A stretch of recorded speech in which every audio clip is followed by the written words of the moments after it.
What's up? In this video, I'm going to be doing a review of the Spec Smartflex card case for the iPhone 4 and 4S.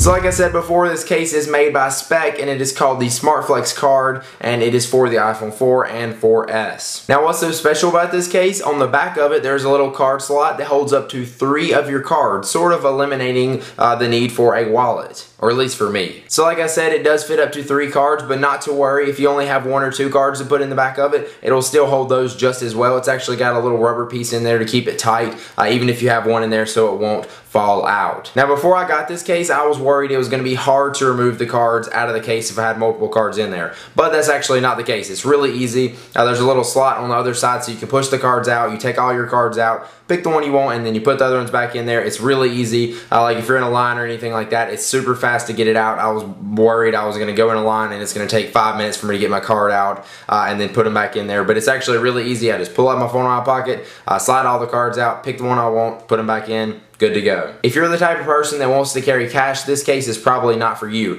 But what I did, just to make sure I did have a little bit of cash on me in case I couldn't use my debit cards, is actually took a $20 bill, because I know I wouldn't probably spend more than that, and you can actually slide it in the case if you put it in between 2 of the cards. You can't just slide the $20 bill or the bill in there by itself really, because the little piece in there that holds the cards tightly in there. But if you slide it in between 2 cards, it fits just fine. But I can only get like 1 bill in there without making the case like a little bit too bulky, and it just didn't fit right. It made it hard to get the cards out. Overall, this is just a pretty good case in general as far as protection and stuff like that. It's going to cover up your phone in case you dropped it. And it does have a little lip around the screen in case you dropped it on the screen down, so it wouldn't crack that. The screen wouldn't actually hit the ground. It's going to give you access to all of your buttons and ports and everything like that like you need. And it does a pretty good job of just basically protecting your phone, which is what you want in a case. One of the things I found that I didn't particularly like about it is that it's a really flexible case, which hence the name. It's called Smartflex, so that makes sense. But for me, it just felt like it was going to kind of come off my phone. I hadn't had any problems with it since. I've been using it for a couple weeks and it hasn't came off my phone yet. It's a little bit flexible. I wish it was a little bit tighter actually around my phone, but again, I haven't had any problems with it. I just don't particularly like that. My favorite thing about this case is that it removes the need for me to carry a wallet, which may not be the same case for you, but for me, I don't really need to carry cash with me. I don't use it that much.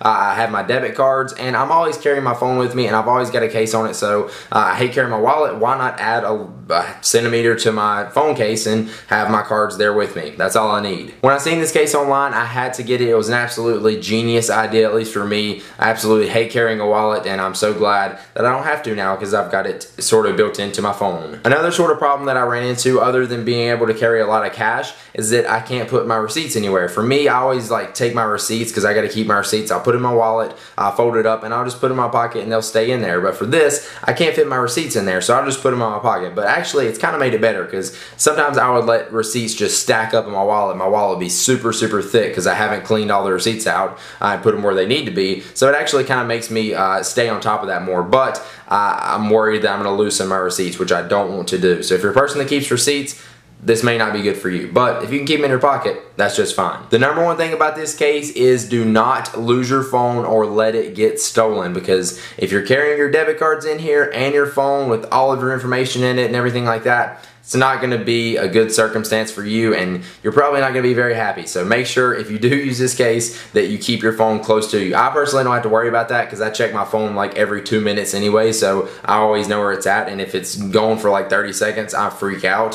So I haven't had to worry about it yet, and hopefully I don't in the future. So if you want to pick up the Smartflex card case, I will give you guys a link in the description down below to purchase it. It's 35 bucks. I think that's definitely worth it. I've been using this case like crazy, and I've definitely got its values worth. And also, if you don't want the flexible kind, they do have a candy shell version of this, which is actually a harder shell version of it instead of the flex like I was talking about earlier, and that's pretty good. I would definitely check that out if you want more of a hard shell case. But yeah, check it out in the description down below and let me know what you guys think about it in the comments. If you enjoyed this video, make sure you click the like button down below. I really appreciate it and it helps me out a lot. And also make sure you subscribe to my YouTube channel. There's the link right there. You can go ahead and click it and it'll take you to my channel or subscribe button thingy, and you can subscribe so you know on your YouTube homepage when I post new tech videos like this. You don't want to miss any, right? Do it. Alright, that's it. Thank you guys for watching. I will see you in the next video. Peace!